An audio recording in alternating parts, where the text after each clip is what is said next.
place is amazing. You've really outdone yourself this time, babe. You deserve it. Edith?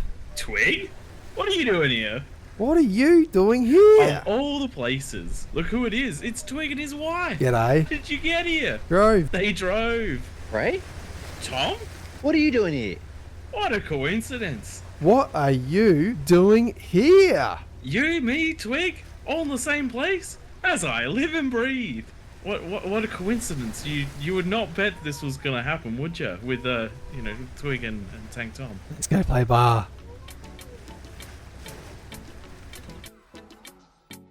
Finally, I get to play with you guys again. AllReasonNoLogic are back. What's wrong with that, Prey? It's going to be fun. I mean, do we have to? We do. We're doing it, and we're on the road to OS 30. The three of us. We've got AllReasonNoLogic, aka Twig, Bradith and Tank Tom on Supreme Isthmus, the classic, the most popular map. This is Season 3 of the road to OS 30. It's going to be a fun one because we get to do this together, the way computer gaming is meant to be done, with your friends. Also, how this whole thing started, I'm pretty sure that some crazy guy came over to my house and was like, Prey, I have this great new game we should play as a land night. And then you were like, here, look, now we can turn this into a YouTube series. And that's how it all began. Yeah, I remember that. We were held hostage. I mean, seriously, if anyone can, send some help, that'd be appreciated. Twig doesn't let us leave. You're stuck in here, and you're stuck now on the front line, Tank Tom, playing that front line position along with our highest ranked player, Platinum Blonde, 44. True skill rating, really nice, and Pradith starting in Geo. I'm sneaking in the back there with Armada playing the eco position. We've also got Ollie XYZ in air, one of the AllReasonNoLogic regulars, so good to see him on board, and we do invite players to come and play this with us. Jump on our Discord, the link is in the description below. That's right. With the OS journey to 30, one of the things that is going to be quite important is playing as a team. When you're going to just 25, you can afford to make some solo plays. You can afford to be the lane that wins, but when you're playing for that next tier up, individual skill isn't enough. Supporting your team and playing the 8 players as though they're one massive player is the sort of thing that's going to make a big change, and that means taking up the role that you're designated. It means taking up the position that you get, and it means having a well-rounded ability to deal with problems. If you get stuck in the air position while not being pro at the air, reach out to the players on your team, get some advice, get some help, tell them to ping you where you need to be, that sort of thing. If you're on the front line, make sure that you're dedicating yourself to units and you're asking the players behind you for the resources you need to make the front line happen. In a game like Supreme Isthmus, everything is incredibly well laid out. You have 2 dedicated frontliners. You have a semi-eco position behind them that gets all of the tidal generators and sends them to the front. You've got the tech player at the Geo who's going to be responsible for bringing the team up into that T2. You've got Twig who's sitting up in the eco position. You've got Ollie in the air position, then you've got 2 C positions, long C and short C. So make sure you know your roles and make sure that you are ready to play them if you're going to be on a map like this and you want to jump into that next tier of the journey. When you don't, things start to fall apart. It's also good to know what the sort of strategies you're going to be running up against are going to be. So a few of the big ones on this map are things like the Fast Czar. They're things like controlling the 1000 metal in the middle. So you'll almost always see the player in Platinum Blonde's position go straight into that lab, get those res bots up. You'll see the player Tank Tom getting those units out to defend them, and you'll see Yarich getting up those tidal generators so that you have the best chance of getting as much of that metal in the middle. 1000 metal to start with is a great little bonus, and controlling the field makes a huge difference here because you also control those 4.3 mexes, you control the reclaim, and reclaim is one of those massive factors that you're going to find is it becomes bigger and bigger and bigger as you move up the OSs. in some of the games that you will see some of the higher OS players manage to get crazy economies off of very little just because of that reclaim, and a frontline position can become the highest eco in the game if played right.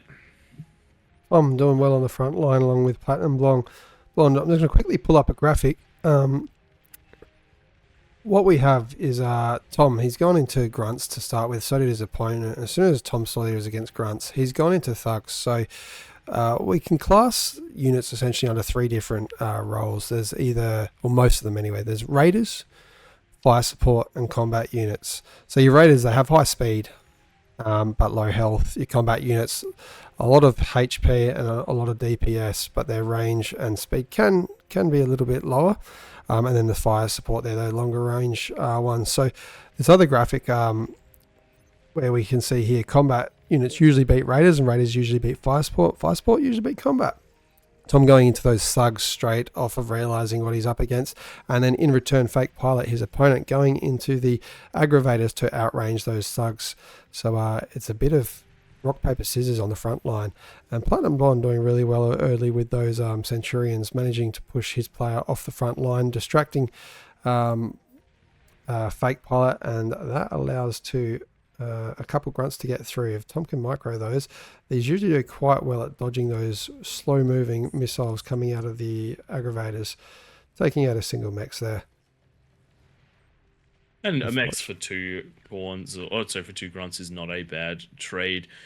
Though one of the things to bear in mind is that whatever you leave behind is a medal reclaim for the other team. So you have to make sure that your raids are worthwhile, more so than ever in this situation. And working with your frontline partner is just as important as getting those raids across. At the moment, you've got the aggravators concentrating on your thugs, which, provided you can keep them healed up, is not a bad thing. It's allowing Platinum Blonde to get those missiles in from the side and take out hopefully a couple of those aggravators. Though the ball is building up quite a decent amount. Yeah, fake pilot getting a lot of these bots.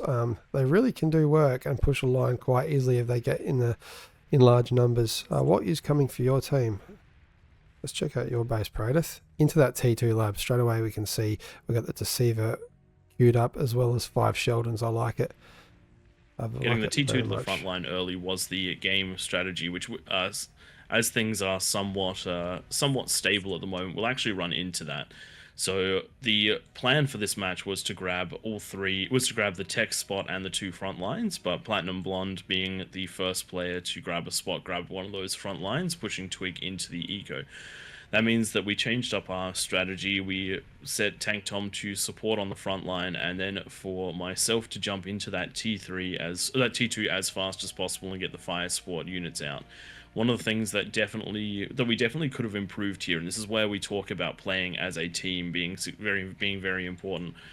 Sending metal to the player that's getting the T2 out for the front line. These units take a long time to build. 410 metal per Sheldon, 5 Sheldons. That's 2,050 metal. 2,050 metal when I'm at plus 28 is about 80 seconds. 80 seconds is a very long time in the terms of getting a T2 rush to the front line. If that could have been accelerated by any number of players, then this T2 could have come out very quickly and helped push with the front line. The Sheldons would have done absolutely amazing against these aggravators, against the LLTs, and they would have pushed the comms back as well because they are an existential threat to those comms. Thank Tom, you're going into an agitator here, and you did have 500 metal in the bank when you started that. You're actually reclaiming it now, so if that metal had gone to prey those Sheldons, a couple extra Sheldons probably would have got up a little bit faster, especially with only the wins not being the highest for the last 30 seconds, but you got 17 wins. Not going to really get that aggravator up fast enough, and you do see with these Sheldons here that there is no point in it because they will essentially do the job of that agitator. Yeah. The thought behind that was to have something that will hold that front line, but when we had their T2 on the way, I decided that it wasn't worth a metal investment and it was better off to eat it and continue with that support. And this is where res bots are one of the most important units in the match. Just sitting on the ground here is well and truly over 1,000 metal, which is half the cost needed to get that T2 to the front line.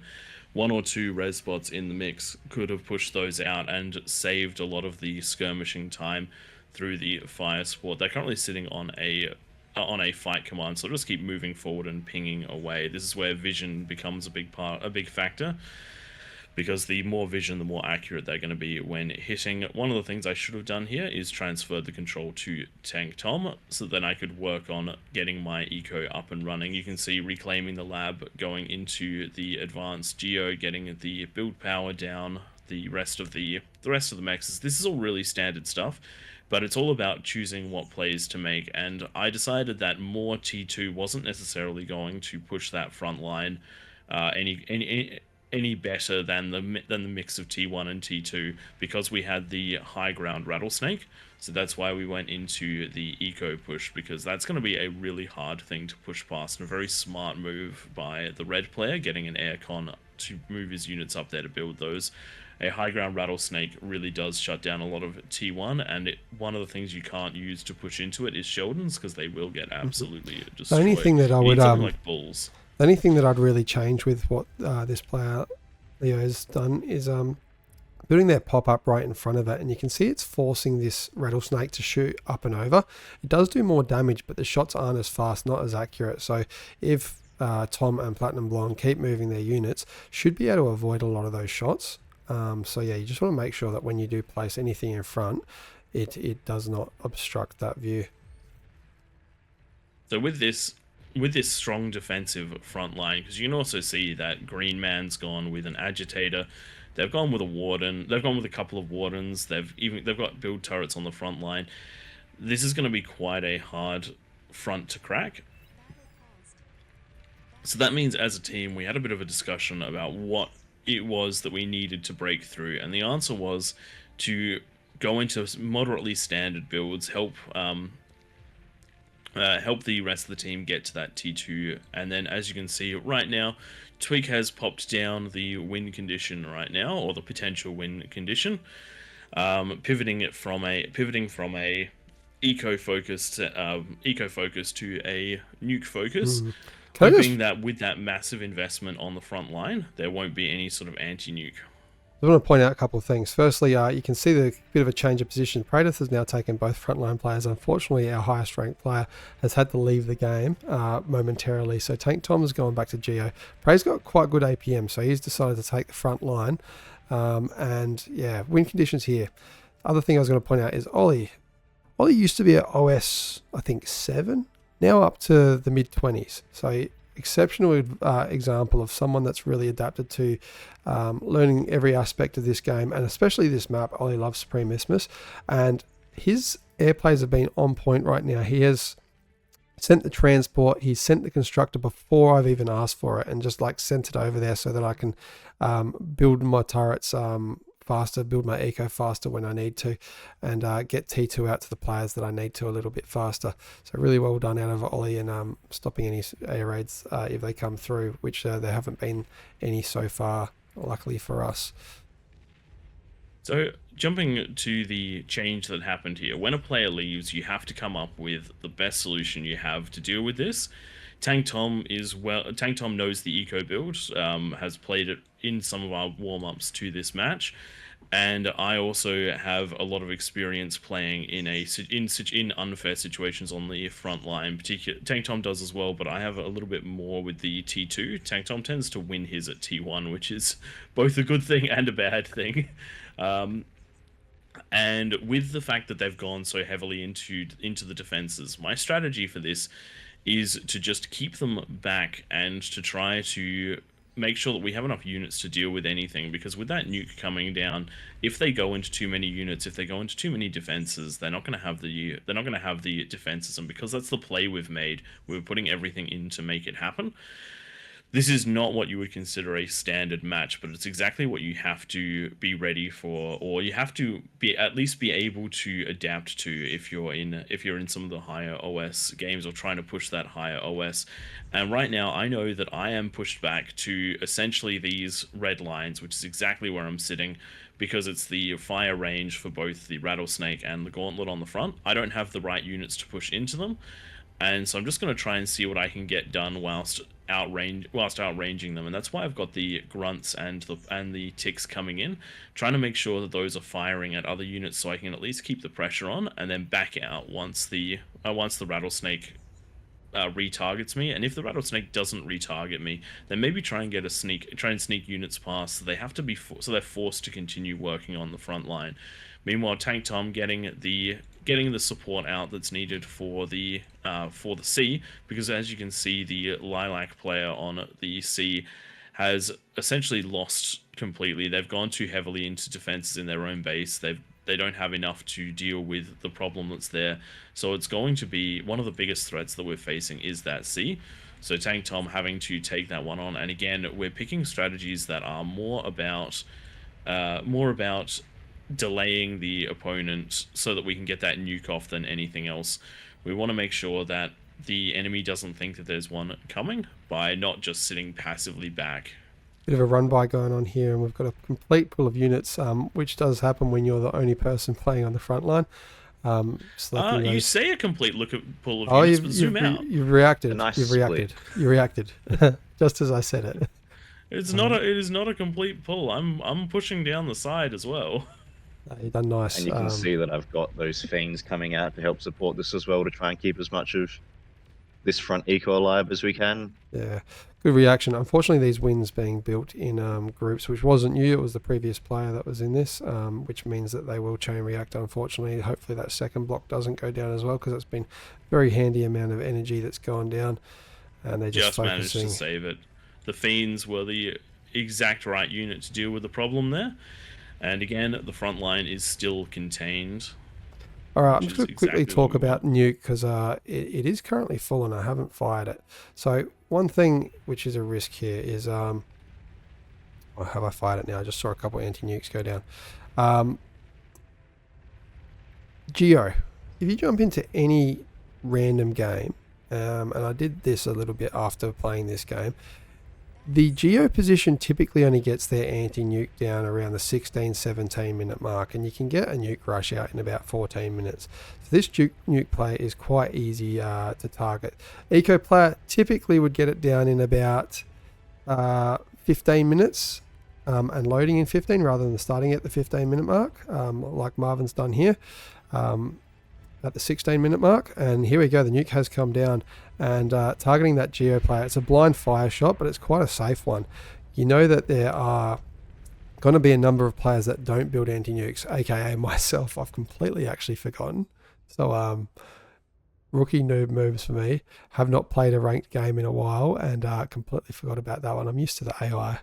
That's what I usually play, or King of the Hill. So the first one's gone down, and as a reaction you can see a few of the players now setting up anti-nukes. Unfortunately for the yellow player, they have been overcome by the green player, so almost the opposite to the other side of the map, where our player has managed to win the C, and we do have a push coming through with air trying to take out the shuriken that were in this area. Sorry, they weren't shuriken, they were anglers, the torpedo bombers, so managing to clean that up and ensure that that C is secured. Don't think there's going to be quite enough fighters here. No, with the naval support, it's okay. This is one of the things where at the beginning we talked about how you have to play as a whole team, and that involves assisting where you can. So for example, Ollie coming in and pushing back the C using air on the left hand side, that still frees me up to not have to build coastal defenses. It frees Tank Tom to not have to build those coastal defenses. And with everything going on at the front, that's really important. And then moving the air across to the other side to support the attack on yellow. So that are sort of moves that make the biggest difference in this game. It's playing to support the rest of your team. Just missed a Hail Mary. So what I did typically I wouldn't recommend, but we've hit the first Geo player, so we already know that Tank Tom's ahead for Geo. I've just thought, okay, I can go for the Eco player. They've probably got their anti-nuke up. It's probably going to get intercepted, but we've won the South Sea. The North Sea is lost, and I'm probably not going to do much damage there by nuking this area here, because they're going to have quite a split economy with the metal up on the hill, across a few different areas, and then their build power around their shipyard. So I've thought I'm just going to Hail Mary it into the back line because it is one of their lower skilled players. Have they forgotten the anti-nuke? And the answer was yes, they had. So that has almost guaranteed a win condition there.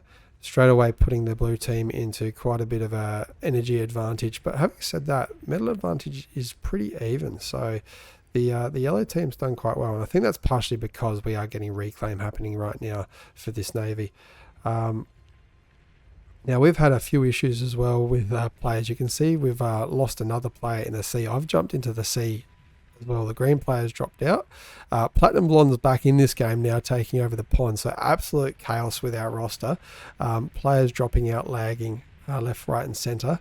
So 3-player rotation now since we started the game. So I've just gone straight into T2 to try and make sure that we win this game in the sea because my APM's not there. I haven't elected to stay with what's it called, T1. I'm just going into the dreadnoughts, making sure there's enough firepower. And I actually want to bring them along the side here into the front line because I'm thinking anti-nuke's already up for the front line, given how long it's been since I fired that first nuke. We want to clear this out so that our front line can push in. You see how many units Prey has there. He's not going to go and waste them just by throwing them all in at once because he knows there's an absolute ton of pork here. If we can clear out one of these sides, we can really make a difference. Also trying to make sure that they don't know that it's just pawns. Third nuke hitting there, going for a safe nuke on that one. You know that this player here is still on T1 boats. We've scouted that out already, especially with Ollie going over the air, and that's a safe nuke now to guarantee that the Navy is going to be won. So we can see now the dreadnoughts up against these frigates, the Riptides. They should win it. There is a bit of anti-air in there if we do get the torpedo bombers coming back. Little bit of an average micro for me. What I am doing though at the same time is distracting the entire Navy because my backline, instead of going into mass eco, I've just gone into the 2 fusions and I'm doing just platypus. We know that we've won a sea, and platypus, sorry, quite good. They got that little anti-air turret. That's going to help out Ollie with coming through. And we've also got Tank Tom with some ducks going to push up into this lane. So it's really important to identify those weak points. Now we've got those dreadnoughts. Technically it's identify, but it's also create. Part of the discussion about nuking the yellow sea player was that if it hits and Tank Tom has ducks to follow up, then we'll win the game. Yeah, I already had ducks halfway across the ocean because we made the call of doing a duck push. You drop the nuke, and these are here to capitalize before anything can come back up online again. This is a lot of what happens in the background. We're in Discord together. We are talking. This isn't one person's plan. This is all of us talking to each other and being like, "Oh, what do you reckon?" And I was saying to these guys, "Should I nuke eco? I really want to nuke eco." And then I think someone was saying to me, "I'm pretty sure they'd have an anti-nuke by now," but that was just very lucky. And then I'm fairly sure there was a lot of frantic, "Oh God, too much stuff. What do I do? What stuff do I have now? Why am I frontline?" You can just see how that game went from a bit of a stalemate to a real quick nuke, sea take, Tom going through with those ducks, and then the platypus coming through, as well as that right-hand side of the front line being taken out by the dreadnoughts, and our prey's just swarming. And just before we go into the stats, one of the things I really want to point out here is how well Platinum Blonde read what I was doing with the spam units and with the Sheldons, and chose going into bulls, seeing the weakness in my formation and creating the units that could be used to break the front line.